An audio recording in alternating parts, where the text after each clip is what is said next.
My name is Ethan Miller. I'm 20, and on the surface, I'm the gentle, unattainable guy every girl dreams of. The reality? I'm the designated villain, just trying to get through my workday. I thought if I just play my part, I could clock out and go home. But then Isabelle Vance, the resident ice queen with a terrifying possessive streak, set her sights on me.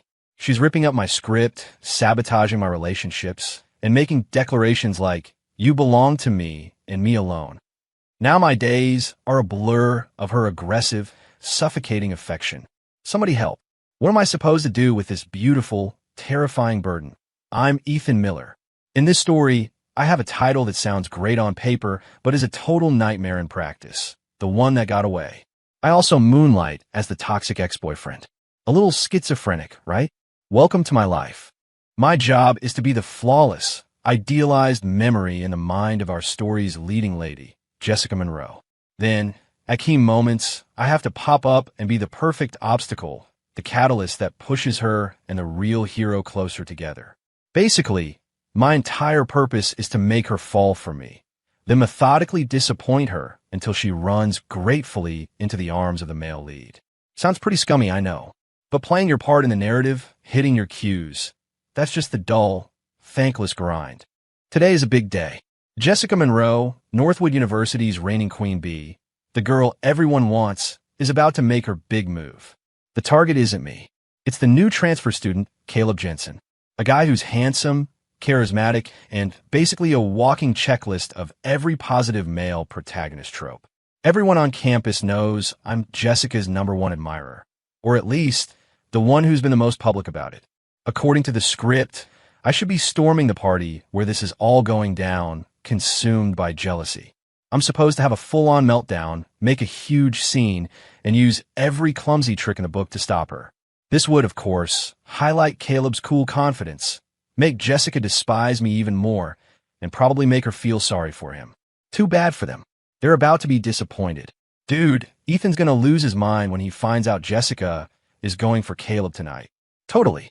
He worships her. He's probably gonna trash the place. Man, I can't wait to see this train wreck. Gossip like that has been all over campus for days. Jessica even gave me a heads up, her tone dripping with the kind of pity you'd give a stray dog. "Ethan, I'm going to be busy tonight. Don't come looking for me." She thought she was being subtle. She had no idea that the campus vultures, desperate for drama, had already filled me in on every last detail. I straightened my collar in the mirror. The guy staring back was sharp-featured, with clear skin, definitely leading man material. Too bad he was about to get a villain edit. I allowed myself a small, cryptic smile. "Sorry, folks. Tonight's performance by the toxic ex-boyfriend is canceled." I pulled out my phone and booked a suite at the Grand Astoria, the most expensive hotel near campus. Then I walked straight out of my dorm. To hell with her big night. To hell with being the bad guy. Tonight, all I wanted was a long, quiet bath and a good night's sleep. The hotel bathtub was enormous, the water just the right temperature. I closed my eyes, soaking in the rare moment of peace. The steam fogged up the mirrors, blurring the line between me and the noisy world outside. I wondered how Jessica's big confession was going. Probably fine. Without me there to screw things up, she and Caleb were probably having their perfect romantic beginning. I guess you could call my absence a gift. Just as I was drifting off, a loud bang shattered the silence. The bathroom door flew open, slammed against the wall. My eyes shot open, splashing water everywhere. Standing in the doorway was the absolute last person I ever expected to see. Isabelle Vance, the other major player on campus, the untouchable heiress known for her ice-cold personality and ruthless way of getting what she wanted. And one of the other female leads in this ridiculous story. What was she doing here? And why was she breaking down my door? She clearly hadn't expected to find me like this, either. She froze, her body rigid. Those beautiful, perpetually frosty eyes were wide with shock. Her gaze flickered uncontrollably from my chest to my wet hair, then snapped away as if she'd been burned. A faint, telltale blush crept up her pale cheeks and the tips of her ears. The atmosphere turned instantly, bizarrely tense. In the steamy air, the only sound was the slow drip of water from the edge of the tub. Drip, drip. The quiet was unnerving. I instinctively sank deeper into the water, leaving only my head exposed. Isabelle? What the? How did you get in here? My voice was hoarse from the steam, laced with a tension I couldn't hide. This was completely off script. Isabelle took a deep breath, forcing the embarrassment from her face, trying to reconstruct her usual mask of icy indifference.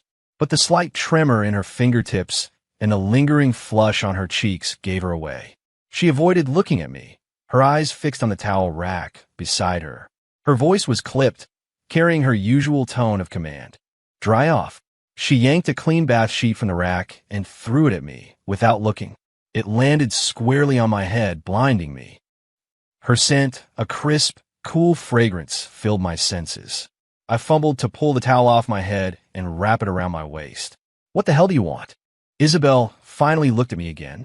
She was still trying to look composed, but her eyes kept darting away. Get up. What? I said get up and get dressed. She paused, then added in a tone that allowed no argument. I'm changing sheets. I thought I must have misheard her. Changing the sheets? Why? This is my room. Isabelle's perfect eyebrows knitted together, as if my questioning her was a personal offense. They're unacceptable. Unacceptable how? I haven't even slept in them yet. I say they're unacceptable, so they are. Her voice grew colder, laced with an innate, infuriating authority. You have 3 minutes. Get yourself together. Without another glance, she turned and walked out of the bathroom, even having the nerve to thoughtfully close the door behind her. I was left alone in the tub, completely dumbfounded. What just happened? She breaks into my hotel room, walks in on me in the bath, and then decides my bed linens are dirty and she's going to change them herself. Was this girl completely insane? I looked down at myself, then at the soft towel in my hands, and sighed in defeat. Fine. You don't argue with a woman, especially not one who so clearly operates on a different plane of logic. I quickly dried off, wrapped the towel around my waist, and cautiously opened the bathroom door. Isabelle was standing in the middle of the suite, directing hotel staff. Yes, this set. Change everything. And the curtains. Take them down. The carpet. Have it deep cleaned immediately. The staff scurried around, looking terrified, carrying out her orders with frantic efficiency. It looked less like she was changing the sheets and more like she was ordering a full-scale decontamination of my room. When she saw me, her gaze lingered for a half-second on my towel-clad body before she looked away as if nothing had happened. Too slow. I bit my tongue. I walked over to the closet, took out the pajamas I brought, and turned to go back into the bathroom. Change here. Isabelle's voice stopped me in my tracks. I turned back slowly, unable to believe what I was hearing. Here? With you watching. She crossed her arms, looking at me with an infuriatingly calm, challenging glint in her eyes. What? You're shy. I'm not shy, I just think. This is wildly inappropriate. I say it's appropriate. She tilted her chin up slightly. Unless you'd rather I help you. Her tone was flat, but it carried the weight of a deadly threat. I looked into her unblinking eyes and knew she was serious. This girl would absolutely do it. I felt a wave of utter exasperation. What was my life right now? But then another thought occurred to me. Isn't this exactly the kind of treatment a villain should get? Being pushed around and humiliated by one of the female leads. Even if the method of humiliation was unique. Fine. I'll play along. I gritted my teeth, turned my back to her, and quickly dropped the towel, pulling on my pajama pants and shirt. The entire time, I could feel her intense gaze burning into my back. It was like having a spotlight on me. Once dressed, I turned around, my face a mask of calm. Satisfied now? Isabelle didn't answer. She just walked over to the freshly made bed, patted the plush mattress. Sleep. It was a command. I stared at her, then at the ridiculously comfortable-looking bed. You caused this whole scene just so I could get some sleep? Isabelle walked right up to me, so close I could smell that unique, cool fragrance on her skin. She was shorter than me, but her presence was about 10 feet tall. She raised a hand, and her cool fingertips traced a line along my jaw, sending a shiver through me. Her eyes, however, held a fierce, obsessive glint. Ethan, she said my name, her voice low and clear. Remember this. Until you are completely mine, you are not allowed to get yourself dirty. And you're not allowed to let anyone else make you dirty. My heart skipped a beat.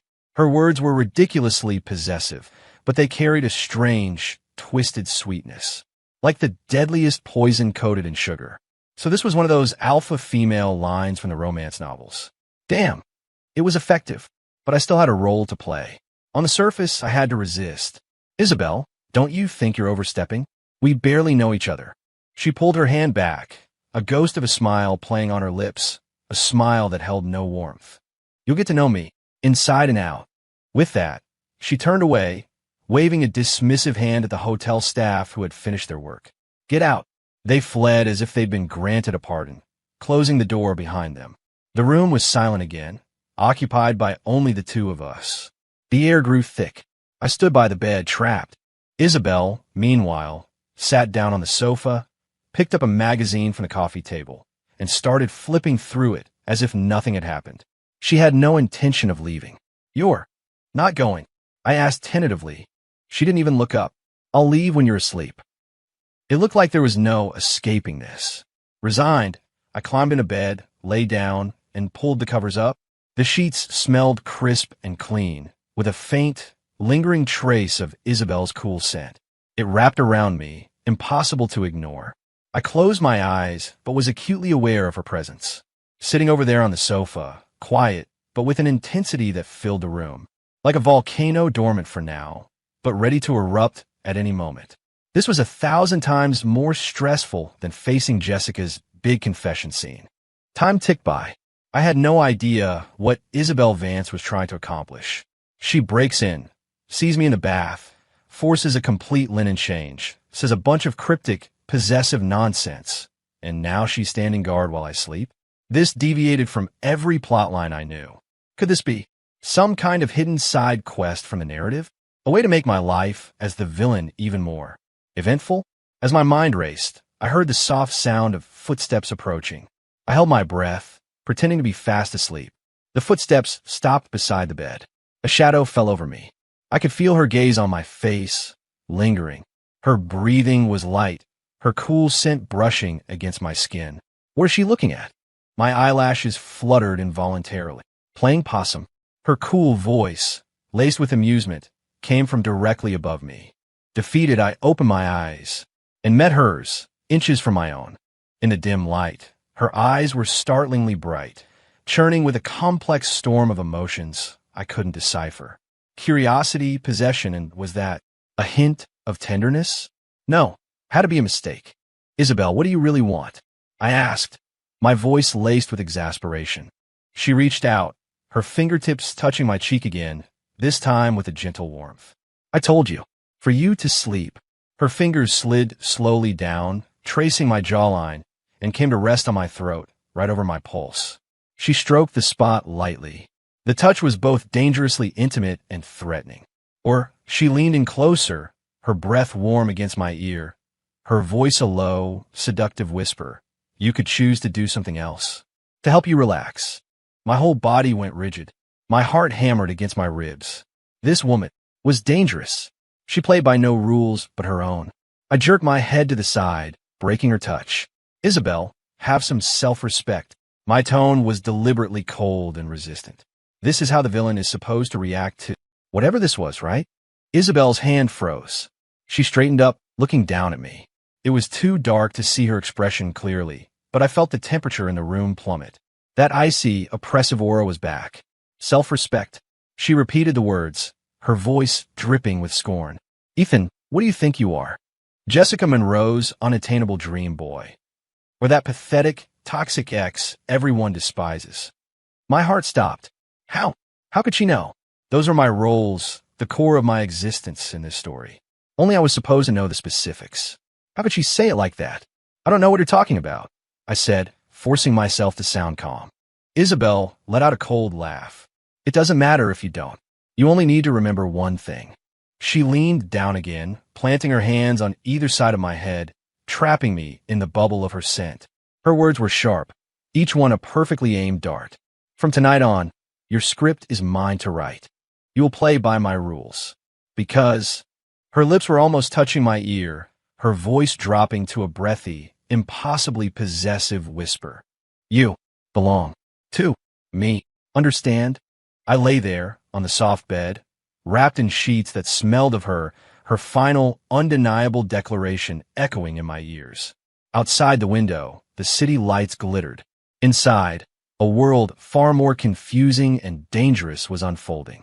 Jessica's big night seemed like a lifetime ago, and I, the villain who just wanted a night off, seemed to have stumbled into the path of something far, far more troublesome.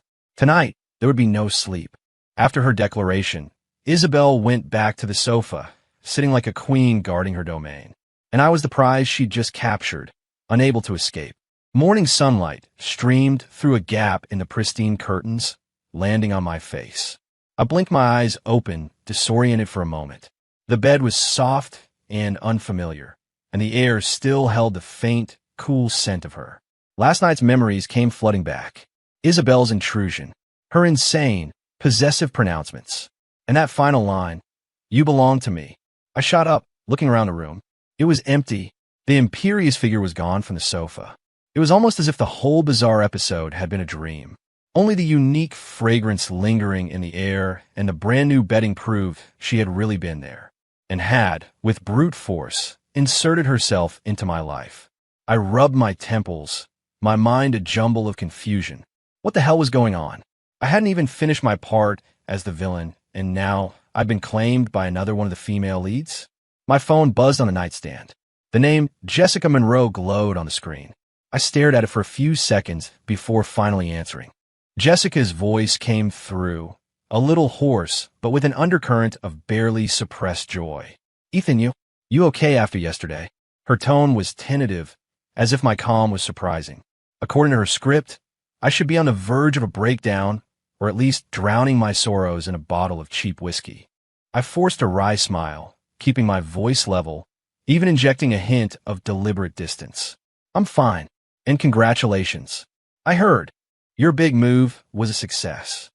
There was a pause on the other end. My reaction was clearly not what she'd expected. You know." Her voice held a flicker of anxiety. "Yeah, I know." I paused for effect, adding a self-deprecating twist. "Looks like your number one admirer was the last one to find out." "Ethan, I didn't mean to hide it from you. I was just afraid you'd." "Jessica, is that really what you think of me?" Perfect. This was it. The first seeds of the toxic ex persona. The bitterness and hurt of a man who feels betrayed.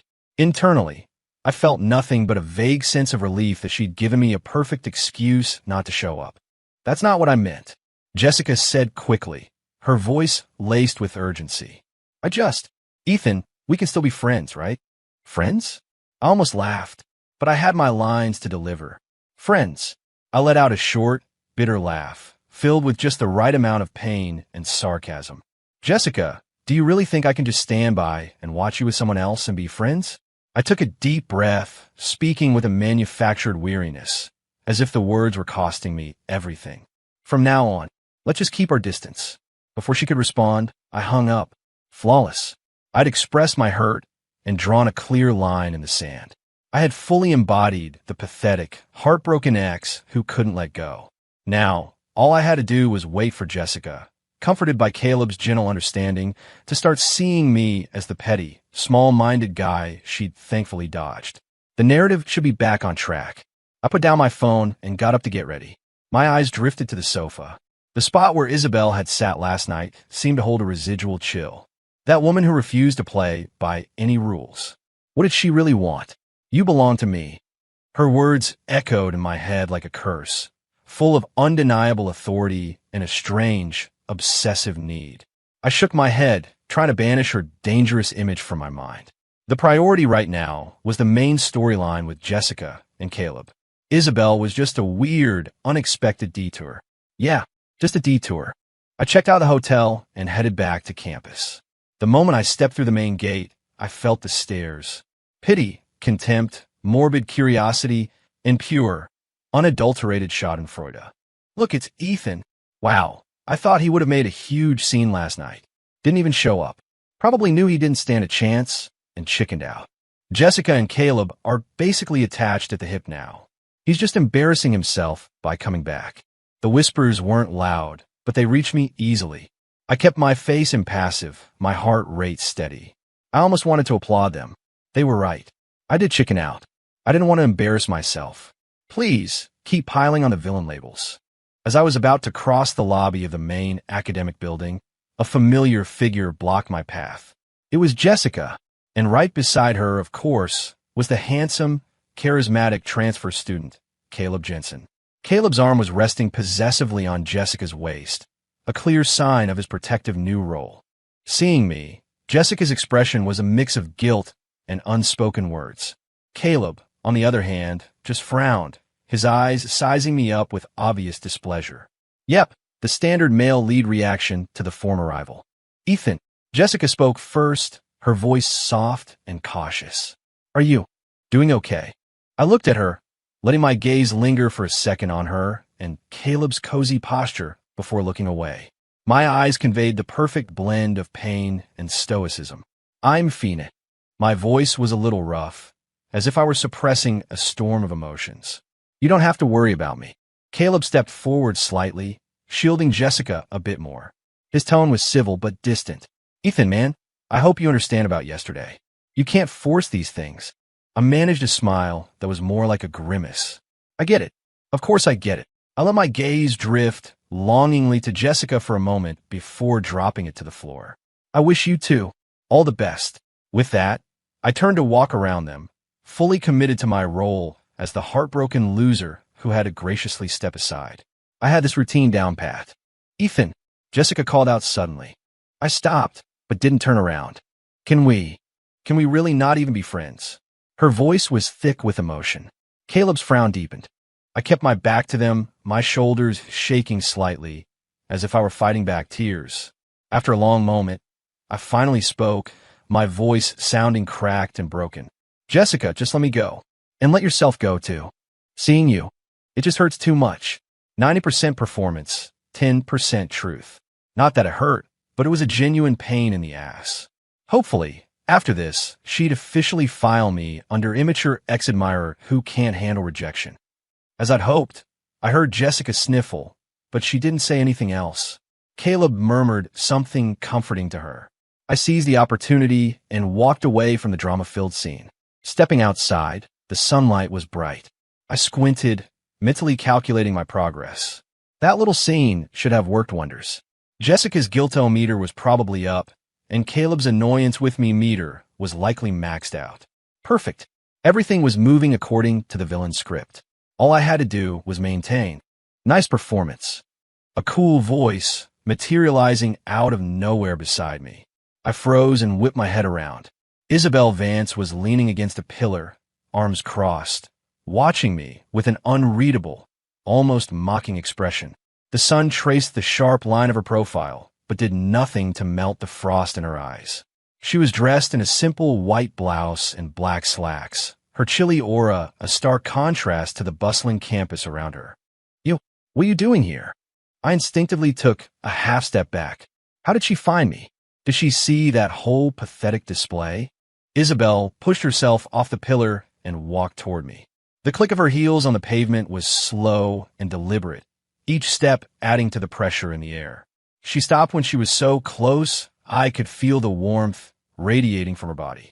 Her unique, cool scent enveloped me again. Just came to see how my property was performing his little one-act play of unrequited love for someone else. Her lips curved into a sarcastic smile.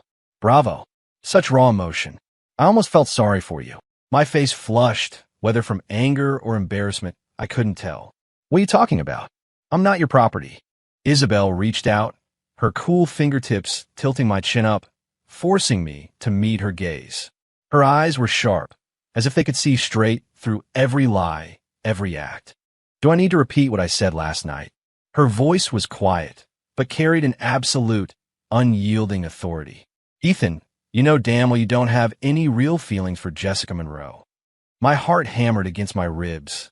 How could she possibly know that? I don't know what you're talking about. I tried to pull away, but her grip was surprisingly strong. Let me go. She didn't let go. Instead, she leaned in closer, her breath brushing against my lips, a dangerous temptation. You don't? She murmured. Then tell me, what were you really thinking just now, watching Jessica and Caleb together? Were you thinking about how to win her back? Or were you thinking about how much progress you'd made on your mission? That last sentence hit me like a bolt of lightning. Mission. She knew about the mission?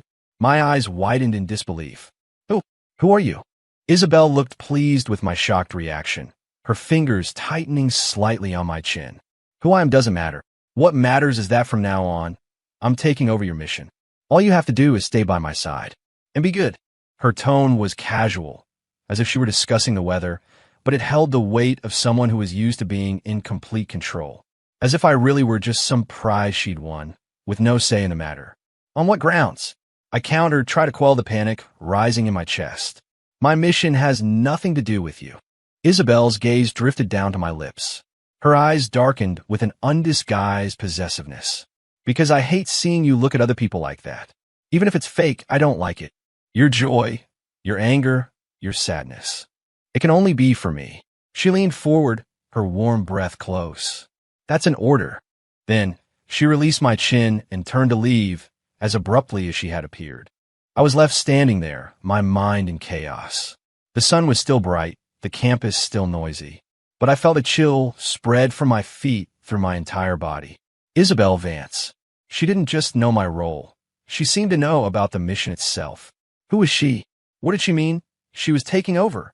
My clear path as the designated villain was suddenly blocked by a massive, unpredictable boulder. And the woman who threw it had already vanished gracefully into the crowd, leaving behind only her impossibly arrogant declaration echoing in my head. Your joy, your anger, your sadness. It can only be for me. I stood there for a long time, unable to move. It wasn't until the bell for the next class rang that I was snapped back to reality. I stared in the direction Isabelle had disappeared, my brow furrowed. Things had just gotten a lot more complicated. This sudden, unexpected variable. Where is she going to drag my life now? Isabelle Vance's appearance, like a stone dropped into a calm pond, had completely shattered my rhythm. I sat in class, staring at the professor, but all I could hear were her outrageous words replaying in my head. I'm taking over your mission. All you have to do is stay by my side. Your joy, your anger, your sadness. It can only be for me. How much did she know? Did she know about the narrative, the framework that governed my life? Did she know the real reason I had to play the parts of the perfect memory and the toxic ex? This feeling of being seen through, of having my entire purpose hijacked by an outsider, was infuriating. It was like being an actor who had memorized all his lines, only to have some rogue director storm the set, yell cut, and demand a total rewrite. And I knew nothing about this new director. When the bell rang, I joined the stream of students heading out, my mind heavy. I had to figure out who Isabelle Vance really was. Otherwise, my mission, my entire life, could spiral completely out of control. Ethan, a soft voice called my name from behind. I turned to see Chloe Carter, another one of Northwood's stars, famous for her gentle, kind personality, the girl next door that every guy secretly crushed on, and another potential female lead in this story. She was hugging a stack of books, her face etched with a perfectly calibrated expression of concern. Ethan, are you okay? About Jessica and everything. Her voice was as soft as a spring breeze. According to the original script, this was my cue. I was supposed to be in the depths of a romantic depression, and Chloe's gentle kindness would be a soothing balm to my wounded soul, sparking a new, complicated entanglement. Eventually, my rebound would make Jessica dislike me even more, while simultaneously highlighting Chloe's saintly, healing nature. A classic stepping stone plot for the villain. I looked into her clear, innocent eyes and quickly weighed my options. Isabelle was a massive wild card, but Chloe was a known quantity, a part of the established plot. Maybe if I stuck to the script, I could stabilize things just for a little while. I slipped into character instantly, forcing a tired, forlorn expression onto my face. I gave Chloe a weak smile. I'm okay. Thanks for asking. My tone was meant to sound brave, but my eyes accidentally revealed a flicker of vulnerability. It worked. Chloe looked moved. She took a step closer, her voice even softer. Don't be too hard on yourself, Ethan. You can't force love. She paused, as if gathering her courage, then said, if you ever need someone to talk to, I'm here. Anytime. See? Textbook, supportive friend lines. I felt nothing, but on the outside, I let my expression shift to one of gratitude, with a hint of growing reliance. Chloe, thank you. I used her first name, my voice laced with a subtle intimacy. Chloe blushed slightly and looked down. It's nothing. We're friends, right? Perfect. The initial seeds of ambiguity had been sown. Now all I had to do was maintain a careful distance, a little push and pull, and this subplot would move along nicely. Just when I thought I could get back to the pre-approved script, a familiar, oppressively cool fragrance drifted toward me. My body went rigid. Oh no, not again. Friends. Isabelle's voice, sharp and laced with ice, cut through the air.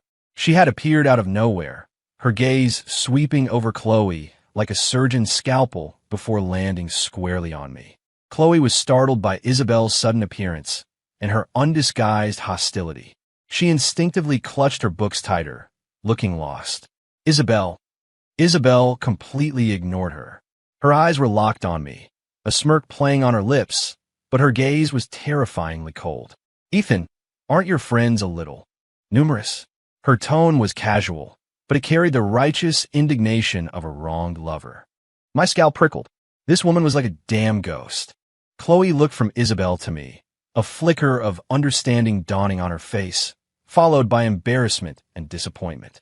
Ethan, I'll let you two talk. I have to go. She mumbled the words and hurried away, her retreat looking more like a panicked escape. I watched her go, silently apologizing. Sorry, Chloe. You got caught in the crossfire. Now it was just me and Isabelle, and the dozens of curious, gossiping eyes around us. Isabelle stepped forward, her shoes almost touching mine. She had to look up to meet my eyes, but her presence was utterly crushing. It seems what I said yesterday didn't quite sink in. Her fingertips traced the collar of my shirt, a gesture that was both intimate and threatening. Do I need to help you? Refresh your memory. I tried to step back, but her other hand pressed against my back, pinning me in place. Isabelle, this is the middle of campus. What the hell do you think you're doing? I hissed, my voice low and angry. Did she have no regard for public perception? Isabelle let out a soft laugh, as if I'd said something hilarious. The middle of campus? So what? Do you really think I care about where I am when I want to do something? Her fingers tightened on my collar. Or maybe you'd prefer we continue this conversation in a more private setting, like last night? Her choice of words was deliberately scandalous. I could hear a few gasps from the onlookers. I felt my face heat up. This woman was insane. Let go of me. I tried to push her away, but her arm was like steel. She didn't let go. Instead, she used our proximity to lean in, her head tilted toward my ear. Her voice was a whisper, meant only for me. Stay away from those irrelevant women. From now on, your mission objective is me. Only me. Understood. Her breath was a cool puff against my ear. Her words an absolute, undeniable command. Mission objective is her. I stared at her stunned. She really didn't know about the mission. Who was she? Was she sent by the narrative controllers? Or was she something else entirely? A million questions swirled in my head, but Isabelle wasn't giving me time to think. After delivering her ultimatum, she released me, stepped back, and instantly reverted to her cool, aloof persona, as if she hadn't just publicly manhandled and threatened me. She smoothed down her already perfect clothes and shot a cold glare at the gawking students. Anyone who met her gaze immediately looked away.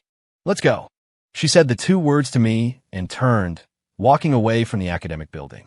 Her posture implied I was nothing more than an accessory she had summoned. I stood there, torn. Follow her?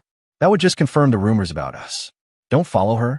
Given her personality, who knew what insane thing she would do next? Besides, she mentioned the mission. I desperately needed to know how much she knew.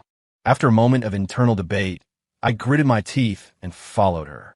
Amid a flurry of whispers and shocked stares, I trailed behind Isabelle like a consort handpicked by the queen, leaving the academic building behind. Isabelle didn't look back, but she seemed certain I would follow. Her pace was steady, the sound of her heels on the pavement like a metronome counting down to my fate. We walked one after the other down the tree-lined paths of campus, drawing countless stares. Isabelle was the famous campus ice queen. She had legions of admirers, but had never given any of them the time of day. And I, who just yesterday was known as Jessica Monroe's obsessed admirer, was now trailing meekly behind her. The scene was enough to crash the campus gossip forums. I could already imagine the headlines. Shocker, Isabelle Vance and Ethan Miller. What's their deal? Ethan Miller moves on. Target is now the Ice Queen. Jessica Monroe is old news. A look at Ethan Miller's romantic entanglements. My reputation as the villain was about to get a whole new, very colorful chapter. Isabelle led me to a chic, quiet cafe near campus.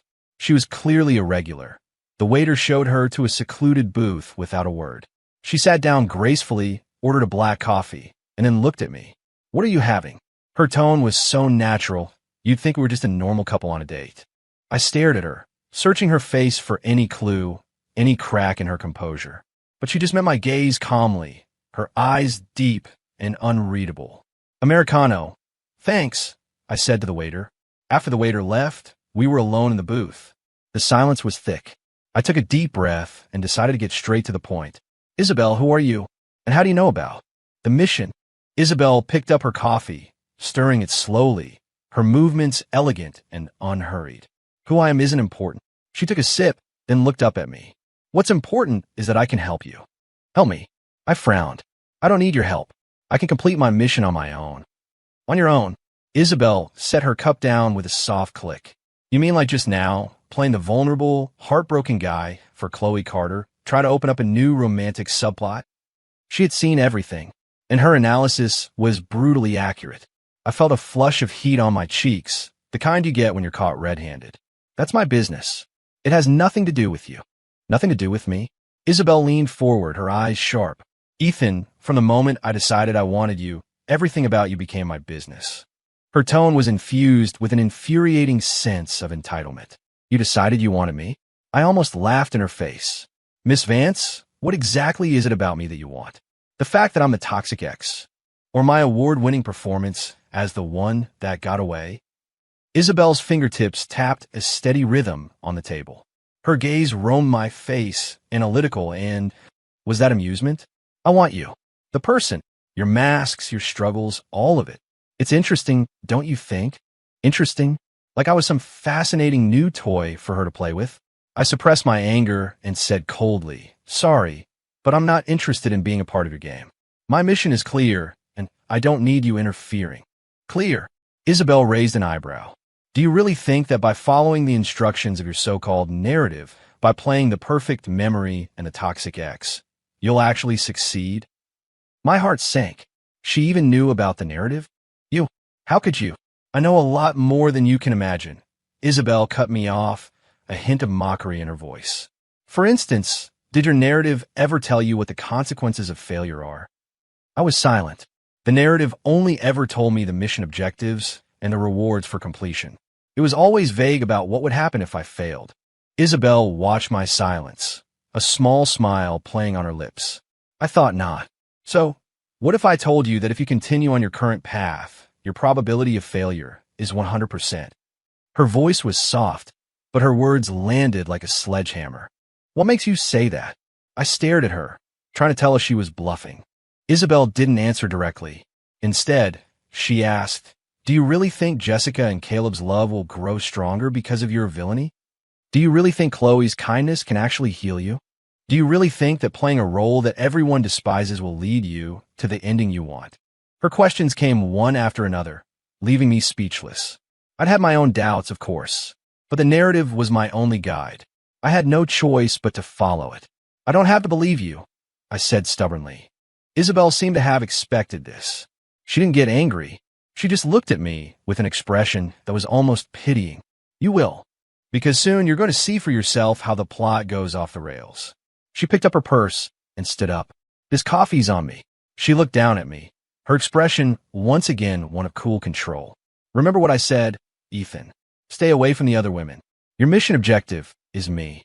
It's your only chance of success. With that, she turned and left the cafe, leaving me alone in the booth with 2 untouched coffees and a mind in turmoil. Isabelle's words echoed in my head. A 100% chance of failure? The plot going off the rails? Was she just trying to scare me? Or did she actually know something?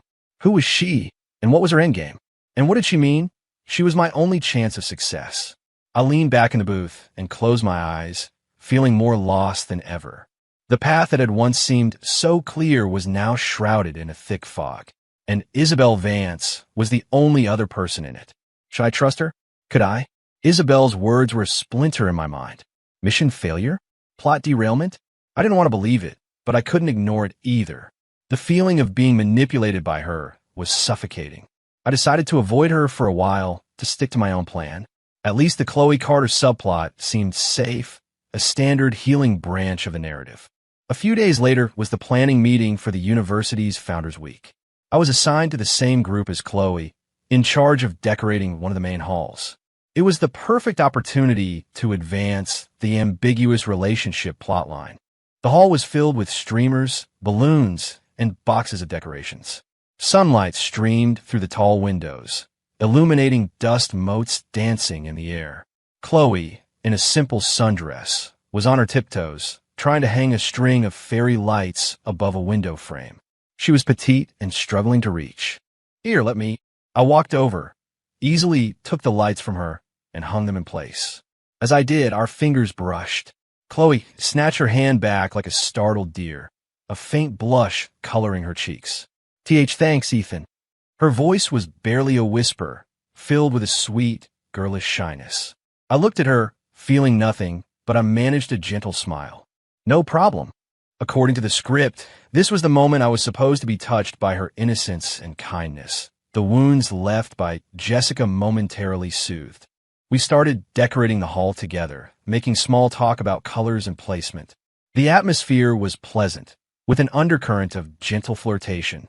Chloe seemed to be enjoying it too. She kept stealing glances at me, quickly looking away with flushed ears whenever I caught her eye. Everything was proceeding according to the healing subplot plan, until the uninvited guest arrived. Clang! The door to the hall was shoved open, not violently, but with enough force to make it bang against the wall. Chloe and I both turned. Isabelle Vance was standing in the doorway, flanked by two guys who looked like they were from student government. She was dressed in her usual simple but expensive attire, her chilly aura completely at odds with the cheerful, chaotic preparations in the hall. Her gaze swept dismissively over the room before landing on me and Chloe. It lingered for 3 long, cold seconds on the harmonious distance between us. Chloe was clearly intimidated by Isabelle, instinctively shrinking behind me a little. That small movement seemed to be the spark that lit the fuse. Isabelle's expression turned glacial. She didn't speak.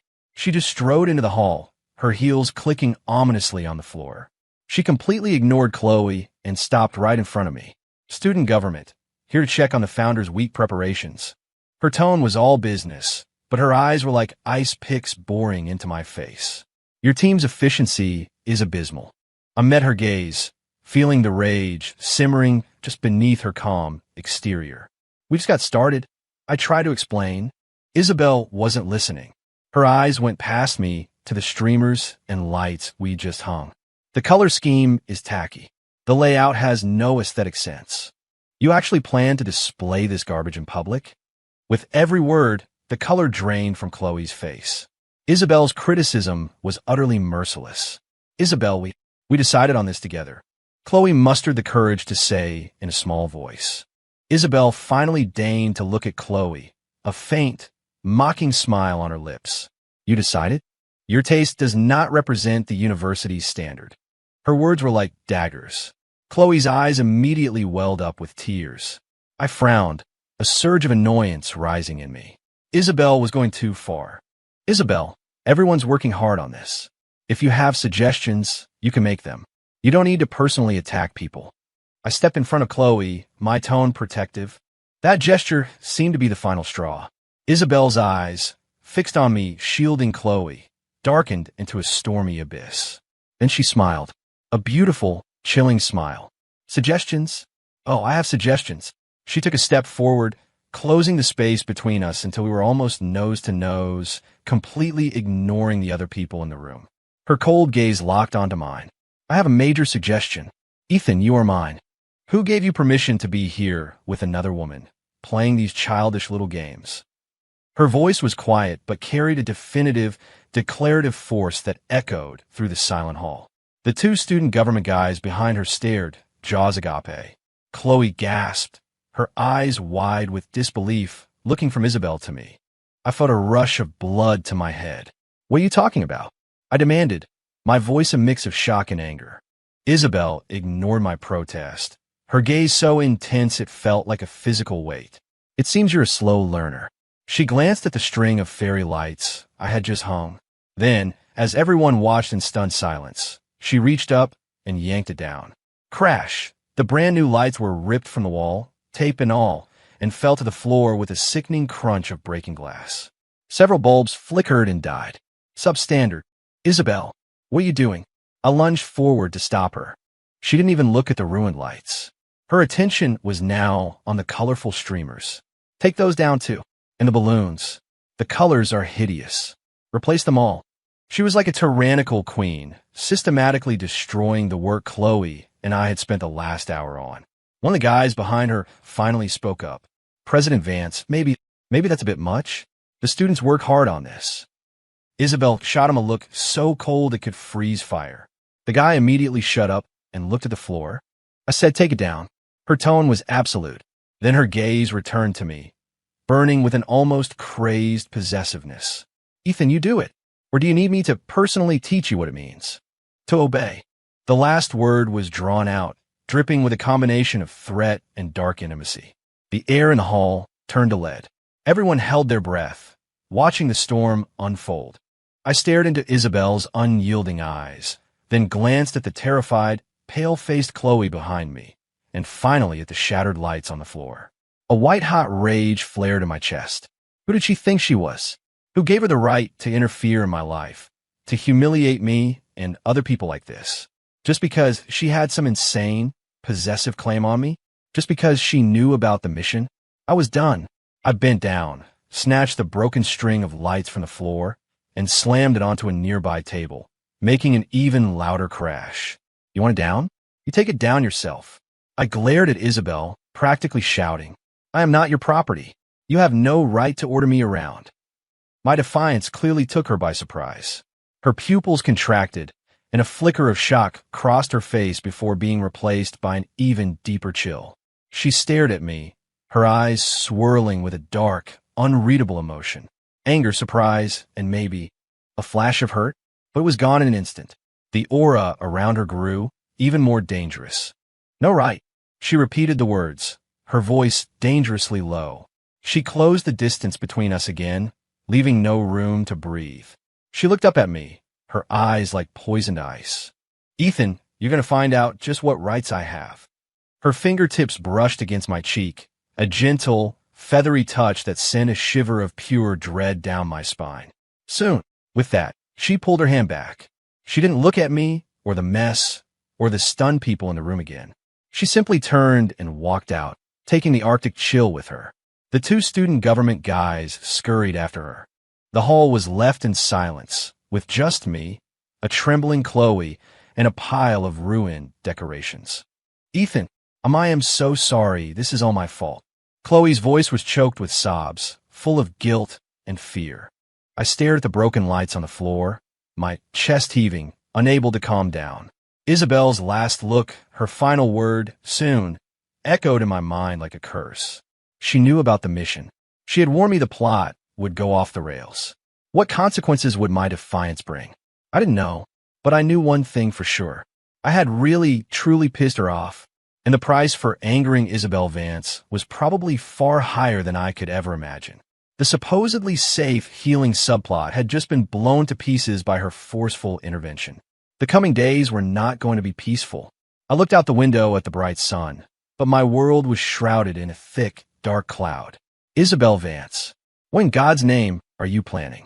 Isabelle's threat hung over my head like a guillotine. I spent the next few days in a state of high alert, but nothing happened. She didn't show up, didn't interfere, didn't even spare me a glance when our paths crossed. It was as if the explosive confrontation in the planning hall had never happened. But the silence was more unnerving than the storm. This wasn't Isabelle's style. She wasn't want to let things go. What was her soon supposed to mean? Just as I was starting to let my guard down, the long silent notification from the narrative pinged in my mind. Alert! Critical plot point detected. The Inter-University Charity Gala. Mission objective: attend as Jessica Monroe's date. Mid-gala, engage in a conflict with Caleb Jensen out of jealousy, thereby cementing the toxic ex-boyfriend persona and advancing the primary romantic storyline. Reward: 500 narrative points.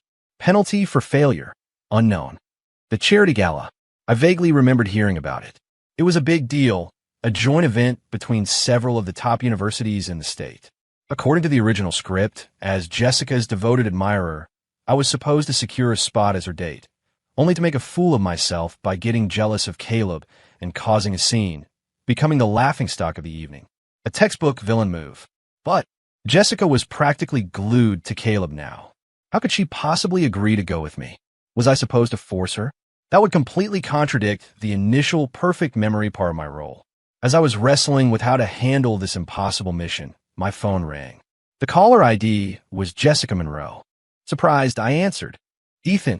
Jessica's voice was hesitant, with an undercurrent of awkwardness. About the charity gala next week. Do you have a date yet? A knot formed in my stomach. I had a bad feeling about this. No, I don't, I said, keeping my voice neutral. There was a pause.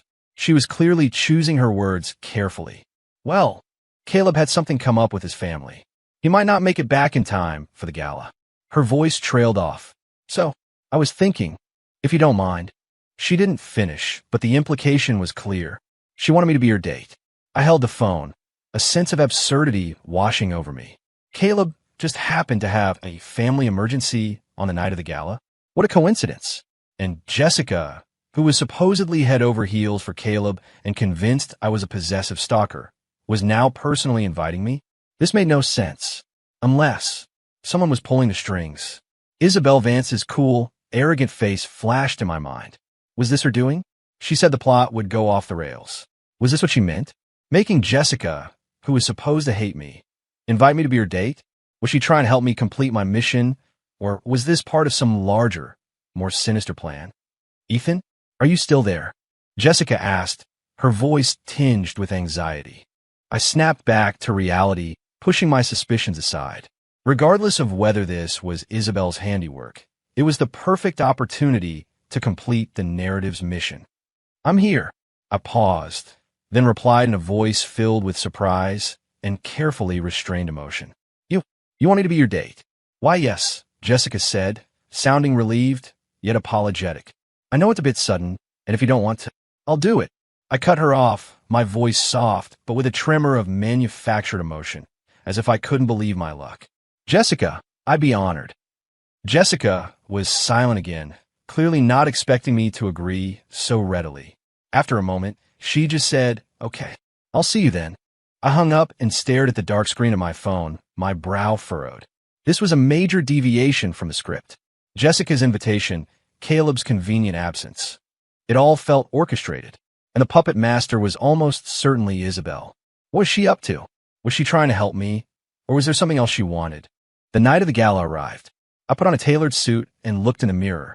The reflection was of a handsome, well-put-together young man. I certainly looked the part of both the dream guy and the villain. I just didn't know which role I'd be playing tonight.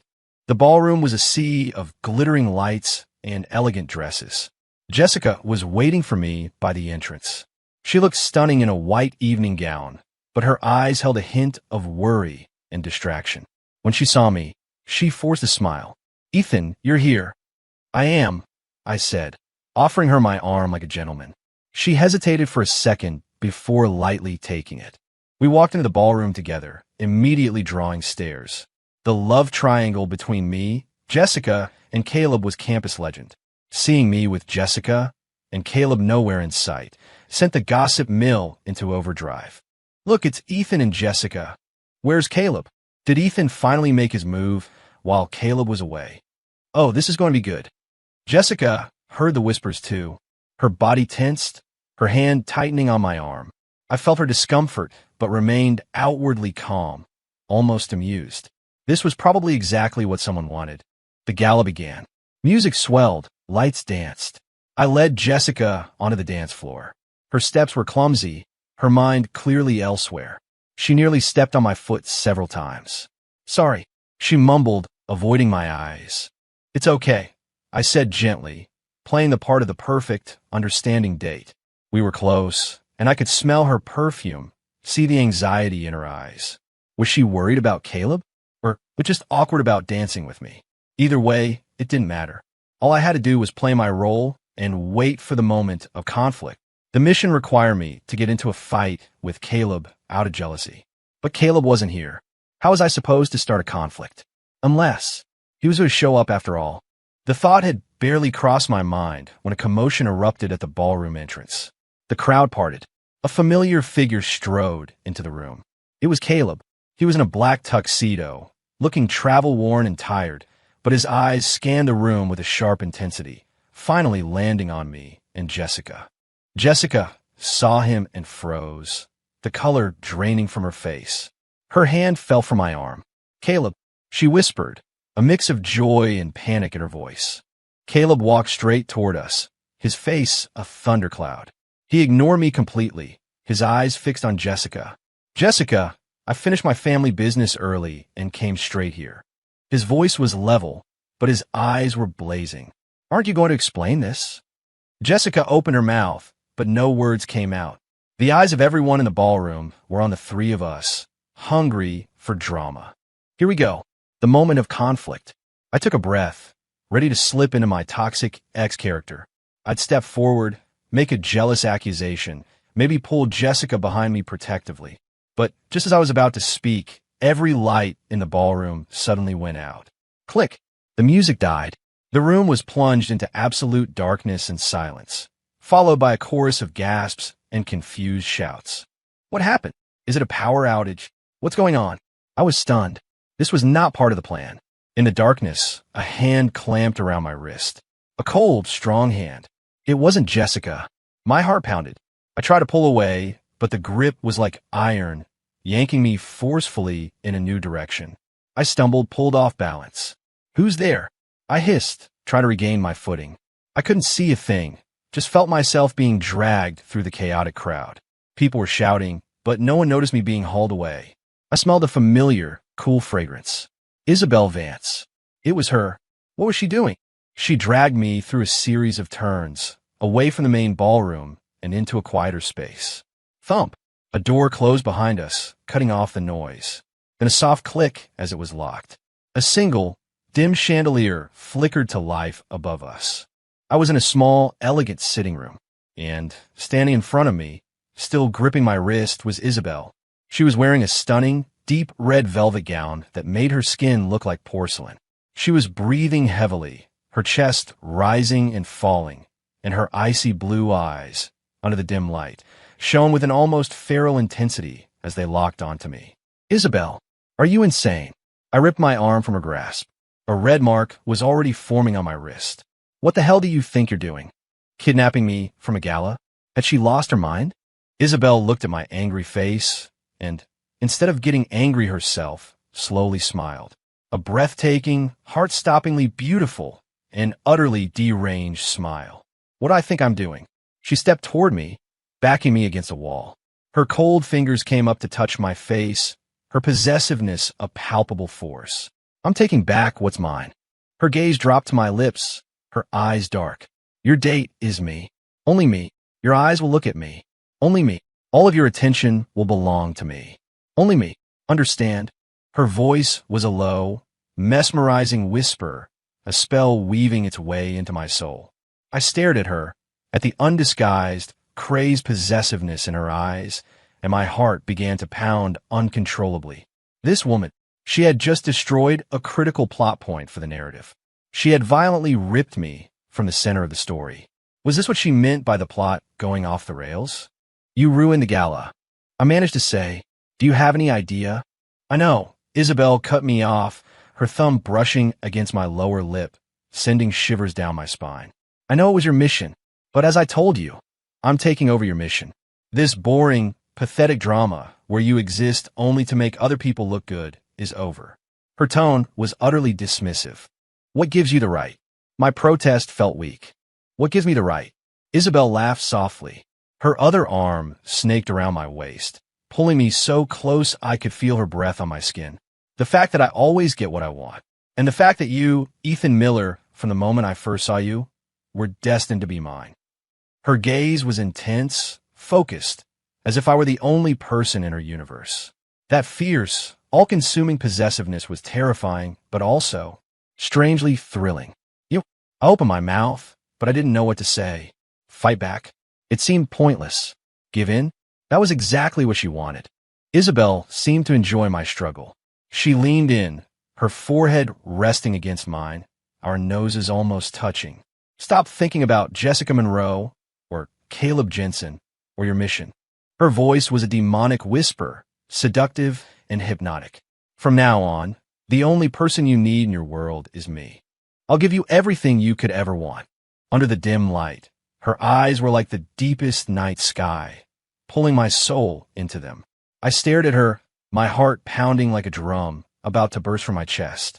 My mind screamed at me to push her away, to run from this dangerous woman. But my body was frozen, caught in her spell. The noise of the gala was a world away. In this small room, it was just her and me, and her cold, intoxicating scent everywhere. She really had, with her own two hands, ripped my script to shreds. And I was the bird, trapped in her hand, unable to fly away. What was going to happen to me now? In the small sitting room, the air was thick with tension. Isabelle's forehead rested against mine, our breaths mingling, her cool scent invading my senses. I could see her long, dark lashes and the turbulent, possessive storm brewing in the depths of her icy blue eyes. Let me go. My voice was rough, trembling with an emotion I couldn't name. I pressed my hands against the velvet of her dress, but it was like pushing against a marble statue. She didn't budge. Isabelle let out a low, soft laugh, her breath ghosting over my lips. And if I say no? Her arm tightened around my waist. Ethan, you still don't seem to grasp the reality of the situation. The reality is that you're insane. I snapped, turning my head to escape her piercing gaze. You sabotaged a major event and dragged me in here. What do you possibly gain from this? Gain? She sounded amused. Her fingers traced my jawline, forcing my head back until our eyes met again. What I gain is you, here with me, instead of out on that dance floor with that irrelevant girl, acting out some nauseatingly sentimental scene. Her voice was dripping with a disdain for Jessica that was almost palpable. I stared at her, the absurdity of it all washing over me. How much do you really know about the narrative, the missions? I watched her eyes, searching for a crack in her perfect facade. Isabelle's gaze flickered for a fraction of a second before returning to its usual unfathomable calm. I know enough. Enough to know that if you continue on your current path, you're heading for absolute ruin. Her fingertips pressed lightly against my chest, right over my wildly beating heart. Staying with me is your only option. There was again, my only option. I was sick of being controlled, of being told what to do, whether it was by the narrative or by her. And what if I don't want to? I met her gaze, a spark of defiance in my eyes. Isabelle's expression turned instantly glacial. The temperature in the room seemed to drop. The arm around my waist tightened, squeezing the air from my lungs. You can try. Her voice was like ice, sharp and threatening. You can see what happens when you defy me. For example, that sweet, kind Chloe Carter. Her family's company seems to be having a bit of trouble lately, hasn't it? My blood ran cold. Chloe? She was going after Chloe? What did you do to her? My voice was dangerously low. Isabelle watched my reaction with a satisfied smirk. Nothing much. Just helped her understand that some things are not for her to covet. Her tone was casual, as if she were discussing the weather, but it held an unmistakable edge of ruthlessness. She wasn't bluffing. She would use any means necessary to remove anyone she considered an obstacle. I looked at her stunningly beautiful, terrifyingly cold face, and a chill went through me. This woman was dangerous. Her obsession, her possessiveness, her willingness to do whatever it took was beyond anything I could have imagined. I couldn't push her any further. Not until I understood who she really was and what she truly wanted. I took a deep breath, forcing down the anger and helplessness. What do you want from me? My voice was tired, defeated. Isabelle immediately picked up on my change in tone. The chill around her lessened slightly. The arm around my waist loosened, though it didn't let go. Her fingers returned to my face, the touch almost tender, though beneath it lay a deep, unyielding need for control. It's simple. Obey. She leaned in again, her warm breath close. Stay where I can see you. In your eyes, in your heart, there can only be me. Her lips were almost touching mine. Her icy blue eyes were like whirlpools, drawing me in. My heart hammered. My breathing grew ragged. My mind screamed at me to escape, but my body wouldn't move. Just as her lips were about to touch mine, knock, knock, knock. A frantic knocking came from the sitting room door. President Vance? Are you in there? We need you in the ballroom. We found the cause of the power outage. The main power line was cut. Deliberately. Deliberately cut? My heart stopped. I stared at Isabelle in disbelief. She, however, looked completely unfazed, merely annoyed at being interrupted. She frowned and called out, I know. Wait. The person outside fell silent. Isabelle turned back to me, her eyes filled with a mixture of frustration and an even more intense possessiveness. It seems our lesson for tonight has been cut short. She finally released me, though her fingertips lingered on my lips for a moment. Remember what I told you, Ethan. This is your last warning. She stepped back, smoothed down her perfect dress, and instantly transformed back into the aloof, untouchable student government president. It was as if the dangerous, possessive woman who had just cornered me never existed. She walked to the door, unlocked it, and pulled it open. The student waiting outside bowed her head, not daring to look at her. Isabelle swept out of the room without a backward glance. The door swung shut behind her, cutting off her retreating figure and the suffocating pressure of her presence. I slid down the wall and sat on the floor, gasping for air. The red mark on my wrist was still visible, and my lips tingled where her fingers had touched. My heart was still pounding. She had cut the power to the entire gala. Just to get me alone? This woman was completely unhinged. She didn't just know about the narrative. She was brazenly destroying its plot points.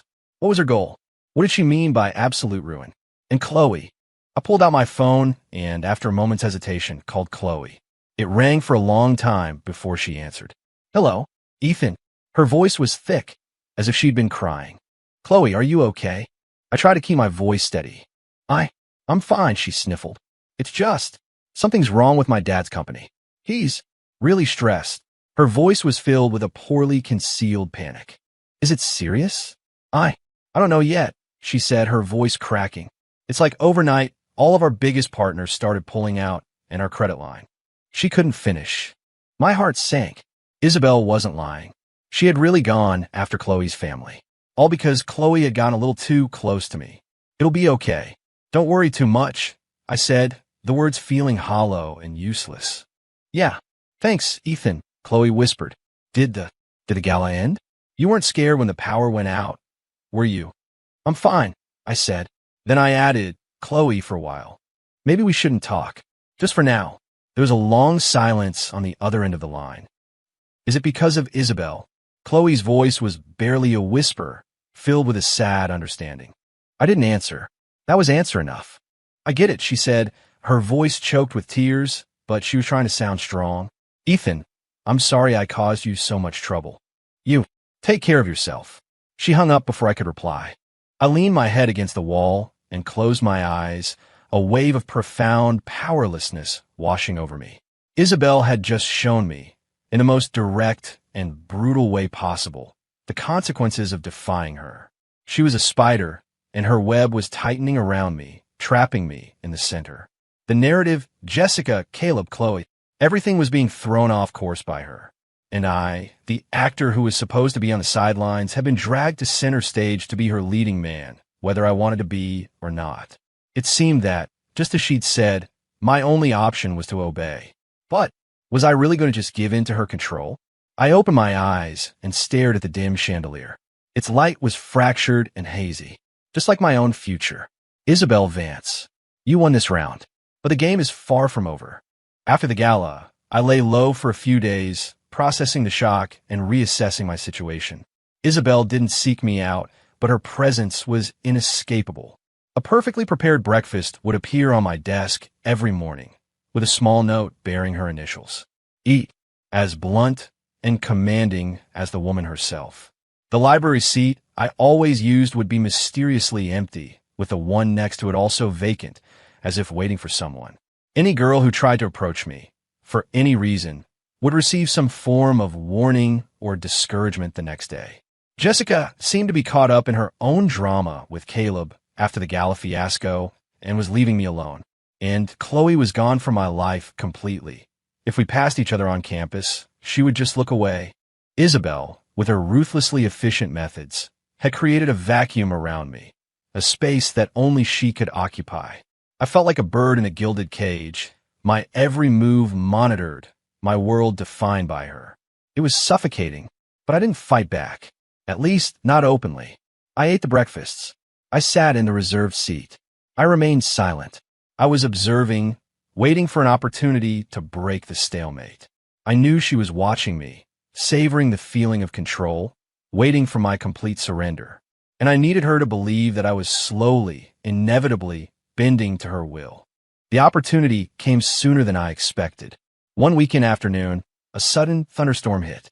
I had been held up in one of the academic buildings, and by the time I left, the sky had opened up. I didn't have an umbrella. I stared out at the deluge and was about to make a run for it when a black umbrella materialized over my head, shielding me from the rain. I turned. Isabelle was standing beside me, holding the umbrella, looking out at the storm as if she had just happened to be passing by.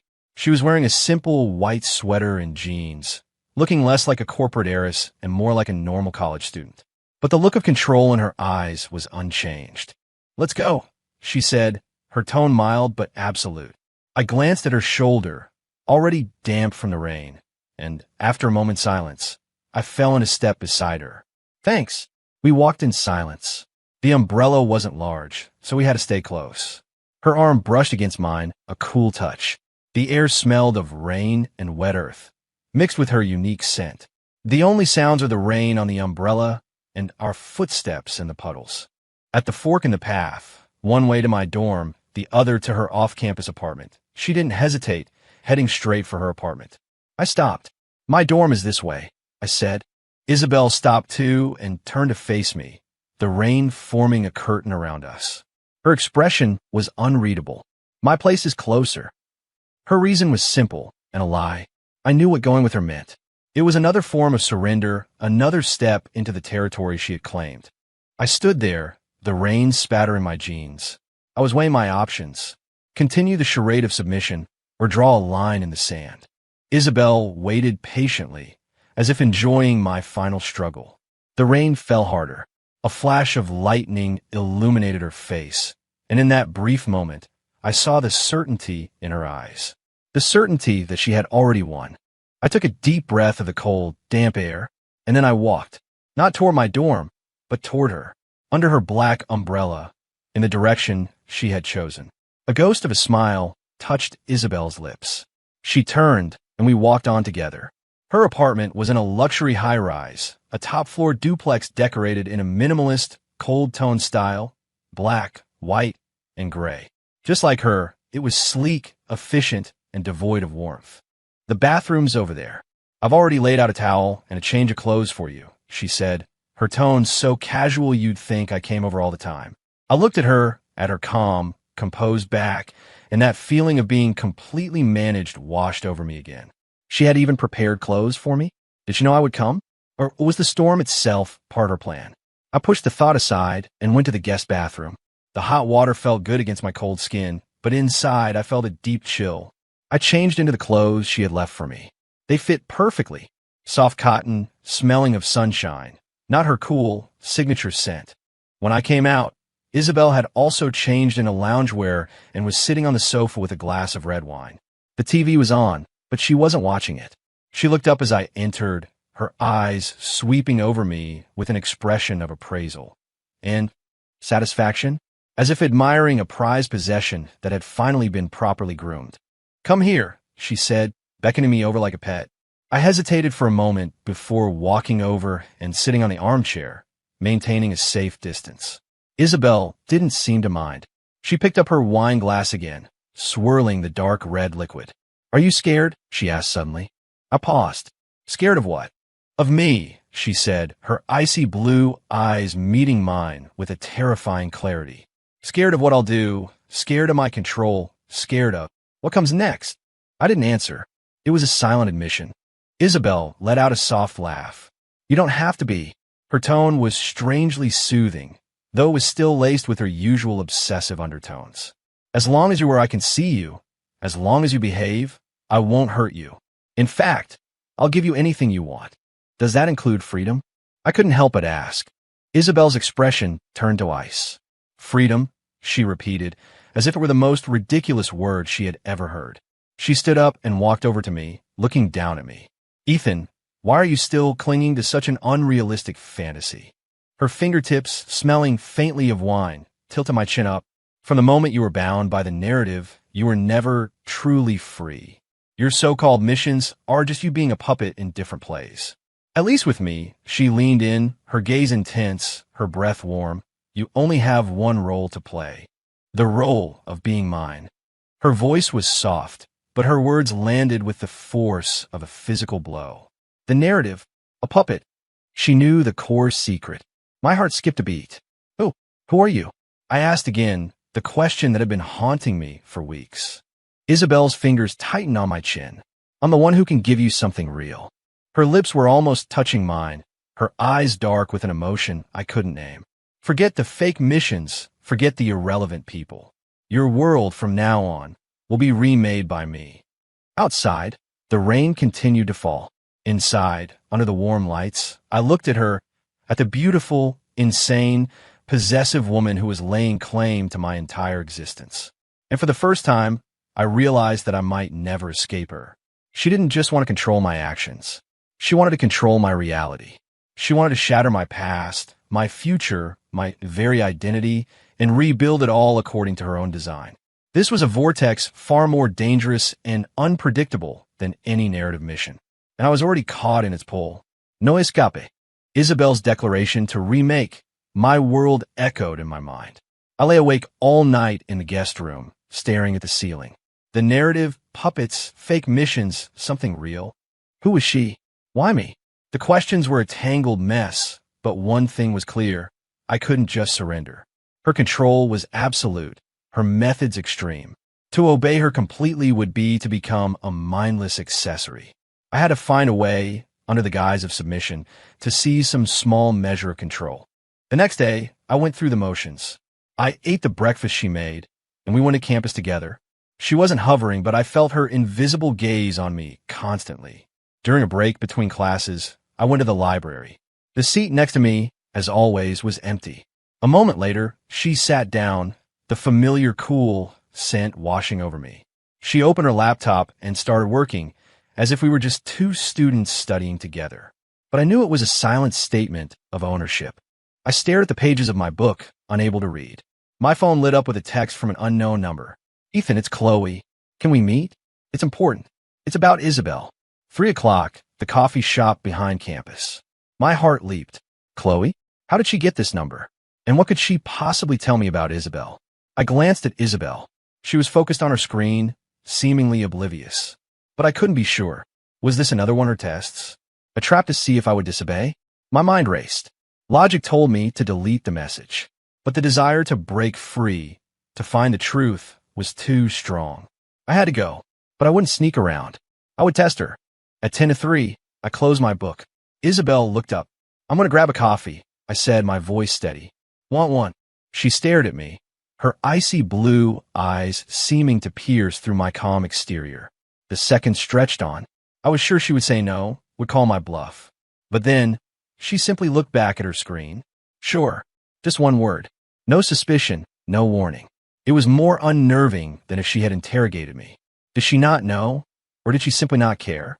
I walked out of the library, feeling her eyes on my back, but I didn't look back. Chloe was waiting in a corner booth, looking pale and thin. Ethan, she said, her voice filled with a nervous energy. I sat down. What is it? I asked, glancing out the window. I know I shouldn't have contacted you, but I had to, she said, her eyes welling up. Isabelle, she's not a normal person. My heart pounded. What do you mean? My family's company. It wasn't just business, she whispered, her voice trembling. I overheard my dad on the phone. They mentioned the Vance family, and they said it was just a warning, that if I didn't learn my place, it would be worse than bankruptcy. The Vance family. I frowned. Which Vance family? The Vance family, she said, exasperated. The global conglomerate. Isabelle is the sole heir. The air left my lungs. I knew she was rich, but this was a different level of power. No wonder she was so fearless. And I think she knows something. Something about this world. That isn't normal, Chloe continued, her voice dropping even lower. It's just a feeling. The way she looks at people sometimes, it's like she's looking at characters in a book. And she always seems to know what's going to happen, always shows up at the worst possible moment to ruin things. Her instincts match my own conclusions. Isabelle didn't just know about the narrative. She understood the artificial nature of our reality. Ethan, you have to be careful, Chloe pleaded, grabbing my arm. She's dangerous. Her obsession with you. It's not normal. Please, just get away from her. I looked at her, at the genuine fear and concern in her eyes, and my heart ached for her. She had been dragged into this because of me. I know, I said gently, pulling my hand away. Thank you for telling me. So I'll be careful, I said, standing up. You take care of yourself. And stay out of this. Ethan, she called after me. Can we still be friends? I looked at her sad, hopeful face, and, after a long moment, slowly shook my head. Not right now. For her own safety. Her face fell. I turned and left without another word. Walking back, the information swirled in my head. Isabelle Vance, heir to a global empire. An awakened being who knew the truth of our world. Her obsession was rooted in something far deeper than a simple crush. As I neared the library, I saw her standing under a large oak tree, bathed in the dappled sunlight. She was waiting for me. I walked up to her. Where's my coffee? She asked, her voice flat. The line was too long, I lied. She was silent, her icy blue eyes studying me, searching for any crack in my composure. The silence stretched on, thick with unspoken accusations. I could hear my own heart pounding. Just when I thought I couldn't take the pressure anymore, she let out a soft, knowing laugh. Is that so? She stepped forward and, with a startlingly natural movement, straightened my collar. Her cool fingertips brushed against my collarbone. Next time, she said, her voice a soft, chilling whisper, pick a place with a shorter line. She knew. She knew everything. She knew I had met Chloe, knew what we had talked about. But she wasn't going to call me on it. She was enjoying this game of cat and mouse, watching me squirm. The realization sent a shiver down my spine. The power imbalance between us was absolute. In her eyes, all my little rebellions were just transparent, pathetic attempts at freedom. She finished straightening my collar, her finger tapping once, lightly, over my heart, as if marking her territory. Let's go. She turned and walked away, confident that I would follow.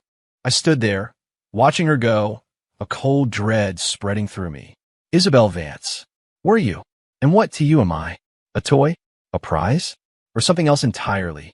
The truth was buried in a fog far deeper than I could have imagined, and I was completely lost within it. My meeting with Chloe was a stone dropped into a deep lake. It made a few ripples, then the surface returned to an eerie calm. Isabelle never mentioned it.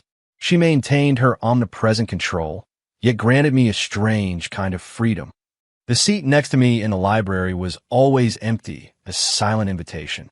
I could go where I wanted, but she would inevitably run into me, or I would feel that familiar, prickling sensation of being watched. This looser, yet more pervasive, form of confinement was even more suffocating. She was waiting for me to break, to willingly walk into the cage she had built. After the initial shock and anger, I grew calm. I couldn't fight her head on. I had to understand her, understand the truth of this world, to find a way out. The opportunity came on a weekend evening. Isabelle took me to the revolving restaurant atop the city's tallest skyscraper. It was part of her remodeling of my life, acclimating me to her presence, to a world of effortless luxury. The view was breathtaking, a carpet of city lights stretching to the horizon. Isabelle, familiar with the place, was led to the best table. After ordering, she gazed out the window, her profile softened by the dim light. Why me? I asked, the question that had been burning in my mind for weeks. She turned slowly, her icy blue eyes unreadable. What do you mean? With your background, you could have anyone, I said, my voice even. Why fixate on me, the toxic ex-boyfriend? Why go to such lengths? I threw the term out there, a reckless test. A strange, cold, self-mocking smile touched her lips. Toxic ex-boyfriend? Ethan, do you really think that's all you are? Her question caught me off guard. What else would I be? Her gaze drifted back to the city below. To me, you were never the villain, she said, her voice distant. You were the one I had been waiting for. Someone like me. Someone like her? The words hit me like a lightning bolt. Like you? You mean you're also bound by the narrative? She turned back to me, her eyes filled with a complex emotion I had never seen before. Loneliness, relief, and a startling vulnerability. I'm not a player or a character like you. I'm more of a lucid spectator, an awakened one who has always known this world is just a collage of scripts. An awakened one. She knew. My breathing quickened. You've always known?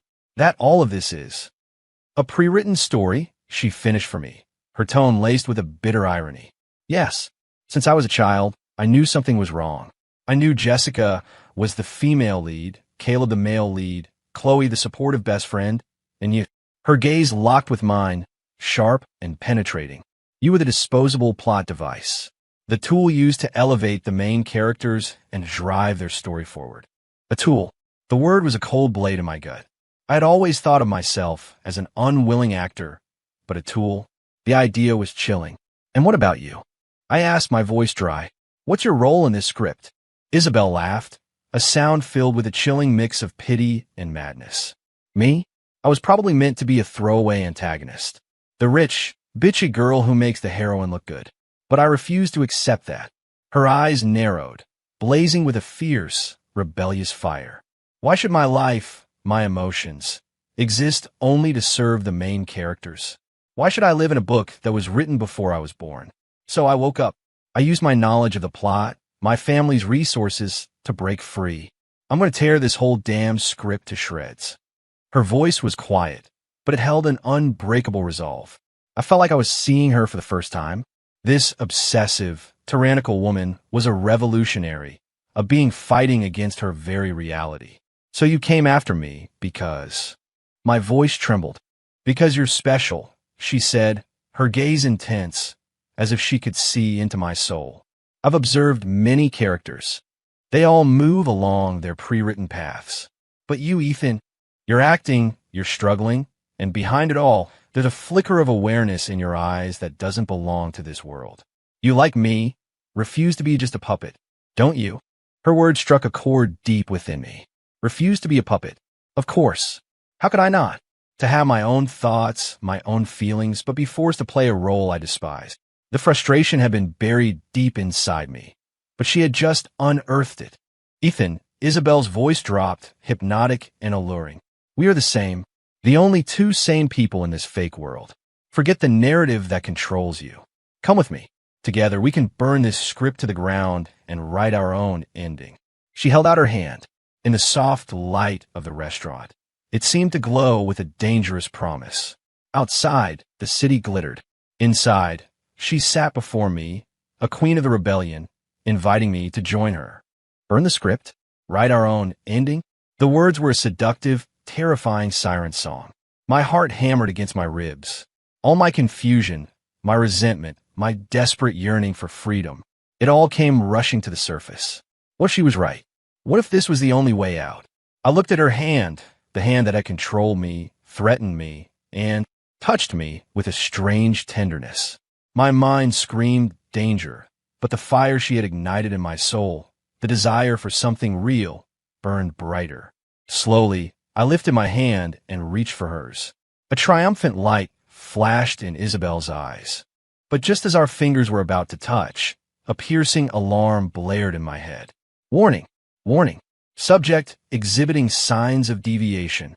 System initiating mandatory purification protocol. Repeat. Initiating purification protocol. An indescribable, soul-tearing pain exploded in my mind. Ah! I screamed, clutching my head as I fell from my chair. The world twisted and blurred. Isabelle's face shattered into a million pieces. Ethan! I heard her voice, a cry of shock and fury. I felt her arms around me, but they couldn't stop the agony. An invisible force was trying to erase me, my consciousness, my very being.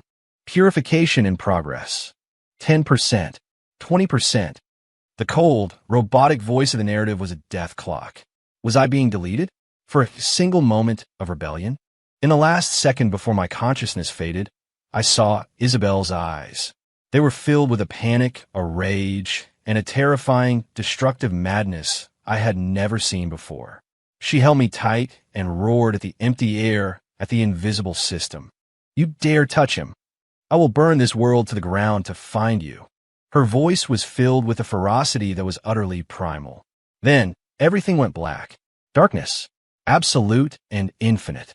My consciousness was a shattered vessel sinking into a bottomless ocean. The soul-tearing pain, my only anchor to existence. Was this it? Was I being erased for a fleeting thought of rebellion? Not like this. I wasn't ready. Ethan, hold on. I won't let you go. A familiar voice, sharp with a terrifying, desperate fury, pierced the darkness. It was a lifeline, snagging my plummeting consciousness. Isabelle. A powerful, warm energy surged into my fading mind, colliding with the cold, sterile force that was trying to delete me. Boom! An explosion rocked my consciousness. The two forces battled, and my very soul trembled in the balance. Isabelle's power was a wild, desperate, all-consuming thing, a protective inferno shielding the last embers of my being, fighting back against the narrative's purification protocol. Get out! I could almost hear her soul's roar against the invisible system. He is mine. No one takes him from me.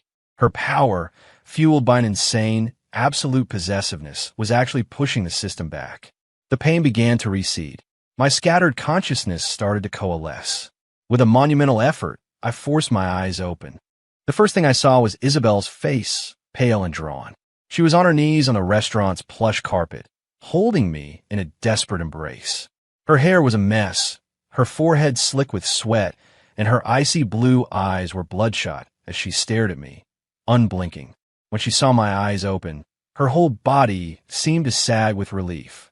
Ethan, her voice was a ragged whisper, trembling slightly. I tried to speak, but no sound came out. The restaurant was in chaos. Staff hovered at a distance, their faces a mixture of fear and confusion. The other diners were gone.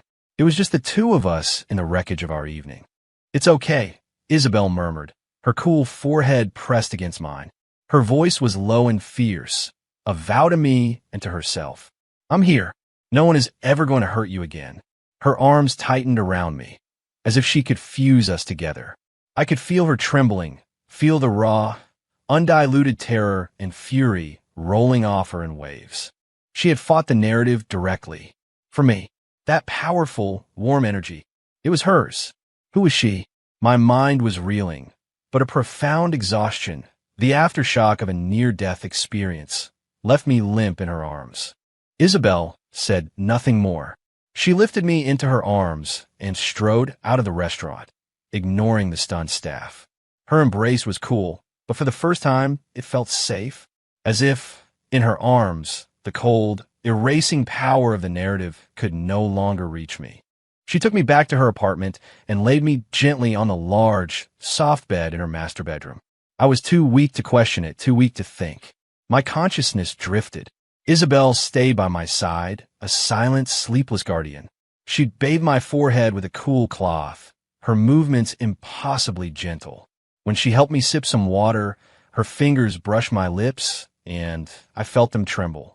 She just watched me, her expression a maelstrom of emotions. Relief, fear, an intense, possessive love, and a tenderness I never thought she was capable of. When I woke again, it was morning. The pain was gone, replaced by a strange lightness. I felt new. Isabelle was still there, slumped in a chair beside the bed. She looked exhausted, but her eyes were bright, clear, and focused entirely on me. How do you feel? She asked, her voice hoarse. Okay, I said, pushing myself up. Last night. Thank you. Without her, I would have been deleted. A small, tired smile touched her lips. I told you. I'll protect you. I looked at her. What are you? That power, a power that could fight the narrative itself, was not human. Isabelle was silent for a moment, and then she seemed to come to a decision. I told you. I'm an awakened one. But my awakening wasn't random.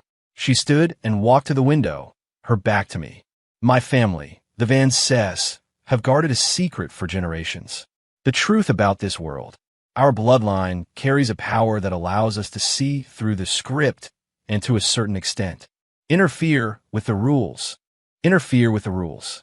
My mind reeled. That's how she had been able to sabotage the missions to save me. But this power has a cost, she continued, her voice heavy. The more you interfere, the more the rules push back. My mother, she tried to change a pre-written tragedy. The backlash was severe. She died when I was very young. She didn't elaborate, but the tension in her shoulders spoke volumes. I looked at her lonely figure and finally understood her. Her coldness, her desperate need for control. It was all a defense mechanism, a suit of armor against a world she knew was fake and hostile. I was always alone, she said, turning back to me. The sunlight haloed her, but her eyes, fixed on me, were brighter than any sun. Until I found you, Ethan, a tool of the script, but one who was struggling, who had that same spark of defiance in his eyes. You were different. You were the only other person in this fake world who was like me, who could possibly understand. She walked back to the bed and took my hand. Her palm was warm. That's why I had to have you. Even if it meant fighting the narrative, fighting the rules of this world. I had to keep you by my side. Her gaze was raw, honest, stripped of all her usual defenses. It was just her and her desperate, obsessive need for a kindred spirit. I looked into her eyes, into the fire burning in their icy depths.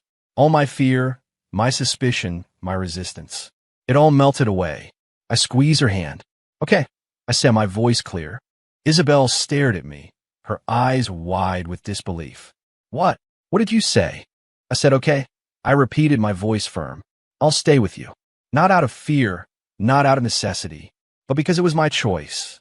In a world of lies, what else could two lonely, awakened souls do but cling to each other? Isabelle just stared at me for a long moment. Then, she lunged forward and threw her arms around me, holding on with all her might. I felt something wet and cold on my neck. Was she crying? This powerful, unbreakable woman was crying. I wrapped my arms around her, patting her back as she trembled. Ethan, she sobbed into my shoulder, her voice muffled. From now on, you're mine, and I'm yours. We'll be together forever, okay? We'll never be apart again. Her voice was small, filled with a plea, a vulnerability I never knew she possessed. I closed my eyes, feeling the warmth and strength of her embrace. Okay, I whispered. Forever. The system, the missions, Jessica, Caleb, it all faded away. In this moment, the world was real. Her tears were real. Our embrace was real. And that was enough. After a long time, she pulled back. Her eyes were red-rimmed, but they held their usual clarity and a familiar spark of possessiveness. She cupped my face in her hands, her icy blue eyes gazing into mine. Remember your promise, Ethan. If you ever think about backing out. Her thumb stroked my cheek, a gesture that was both a threat and a caress. I'll lock you away where the only thing you can ever see is me. I looked at her fierce, beautiful, broken face, and I smiled. For the first time, I initiated the touch, taking her hand in mine and lacing our fingers together. I won't back out, I said, my voice steady. Isabelle, from now on, my world is you. Her eyes lit up, shining like a galaxy of stars. She leaned down, and her soft lips, with a touch of her usual authority and an infinite tenderness, pressed against my forehead. A solemn seal. It's a deal, she whispered. You're mine. Forever. End.